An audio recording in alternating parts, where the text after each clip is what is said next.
welcome to today's lesson. Today we are gonna have forget to action and forget action plus ing. What is the difference between both the phrases?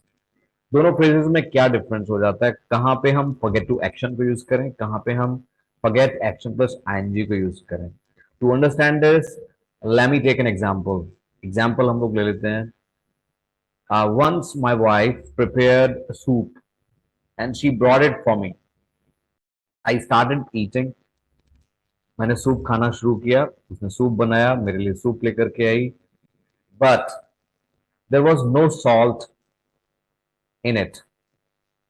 It was not salty at all. It was saltless almost. बिल्कुल नमक नहीं था उसमें. मैंने अपनी wife को आवाज लगाई कि इसमें तो नमक ही नहीं है. There is no salt in it. And she told it slipped my mind. I forgot to add salt to it. उसने बोला दिमाग से निकल गया, मैं तो भूल गई इसमें नमक डालना. कोई बात नहीं. Next day when she was preparing soup in the kitchen, I went into the kitchen and again she was preparing the soup.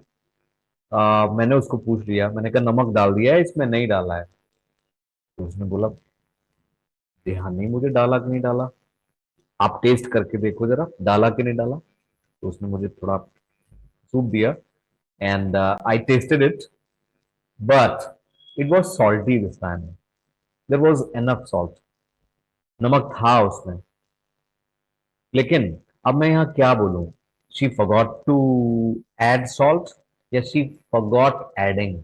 Of course मैं यहाँ आईएनजी वाला ही लूंगा. She forgot adding salt means salt तो add किया उसने, but किया कि नहीं किया वो ये भूल गई. तो जहां भी हम किसी काम को कर देते हैं और वो हमें याद नहीं रहता, you have no memory of that, you can't recall that, you don't remember doing that. आपको वो करना याद नहीं रहता, आपने किया उस काम को या नहीं किया, आपको वो याद नहीं रहता. तब हम वहां पर फॉरगेट के साथ में एक्शन में आईएनजी को यूज कर लेते हैं. तो क्या हुआ मेरी वाइफ के साथ में? She forgot adding salt to the soup means उसने किया था लेकिन ऐड किया कि नहीं किया वो भूल गई. Let me take one more example. एक और एग्जांपल हम लोग लेते हैं. Once, you know what happened?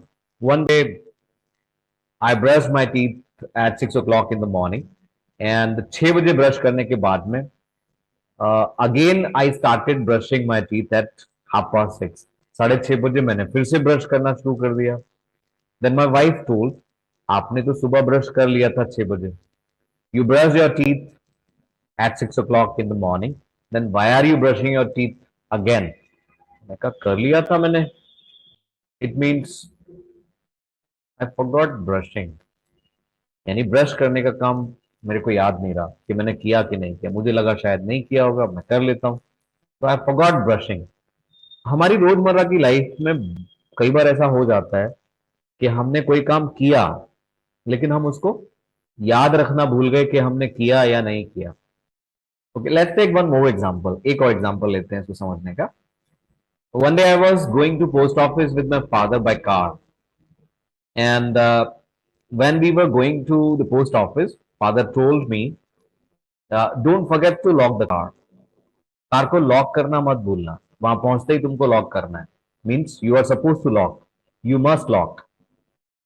Forget के बाद हमने टू को एक्शन से जोड़ दिया, तो इसका मतलब जो आपको करना है आपको भूलना नहीं है. तो my father told me don't forget to lock the car. मैंने भी बोला पापा को ठीक है. We reached there. We got off the car and we entered the post office. हम लोग कार से उतरे और हम लोग पोस्ट ऑफिस में अंदर चले गए. थोड़े से बिजी हो गए थोड़ी देर के लिए. But my father reminded me to lock the car. पापा ने फिर से मेरे को रिमाइंड कराया लॉक करने के लिए, और उन्होंने पूछ लिया have you lock the car और नॉट. अब मुझे तो ध्यान नहीं आ रहा मैंने लॉक किया है कि नहीं किया है. Again, I went to the car to check whether I have locked it or not. Car के पास में गया और मैंने देखा the car was locked. But यहां पर हुआ क्या? I forgot locking. यानी कार को लॉक करने का जो काम है वो दिमाग से निकल गया, वो याद नहीं आ रहा कि मैंने उसको लॉक किया है या नहीं किया है। तो I came back to my father and I told the car was locked. तो पापा ने मुझे बोला, you forgot locking actually, it slipped your mind. यानी कि आप कार को लॉक करने का जो काम है वो आप भूल गए। तो समटाइम्स इट हैपन्स कि हम कोई काम कर तो देते हैं, लेकिन वो हमें याद नहीं रहता करने के बाद भी। लेकिन बाद में हमको कोई रियलाइज कराता है, या हम उस काम को अ, खुद महसूस करते हैं, देखते हैं कि ये तो हो रखा है पहले से ही, तब हम वहां पर फॉरगेट के साथ में एक्शन में आईएनजी लगा लेते हैं। Once I went to Agra to see the Taj Mahal. I saw the Taj Mahal first time in my life. और वो जो मोमेंट है, मैं कभी उसको भूल नहीं पाता हूँ। तो I never forget seeing the Taj Mahal for the first time in my life. तो आप बहुत सारे इंसिडेंट्स को याद रख पाते हैं अपने लाइफ में, और उनको भूलना मुश्किल होता है। I never forget going to my granny's house when I was a kid. यानी मैं अपने नानी के यहाँ जाया करता था बचपन में, तो वहां जाना, कुछ एक्टिविटीज करना। तो आई नेवर फॉरगेट, वो अभी भी मैं विजुअलाइज कर पाता हूँ। I can still visualise those activities. तो I never forget going there and doing some activities. तो वो मेरे जहन से नहीं जाते। यानी हम करते हैं किसी काम को, नहीं भूल पाते, इस पास्ट के किसी काम के बारे में हम वहां पर बात कर लेते हैं। So that is the difference between forget to action first form and forget action plus ing. वो एक डिफरेंस हो जाता है दोनों में। I hope you must have enjoyed. See you in the next video. Baki, don't forget to subscribe to the channel. Thank you very much.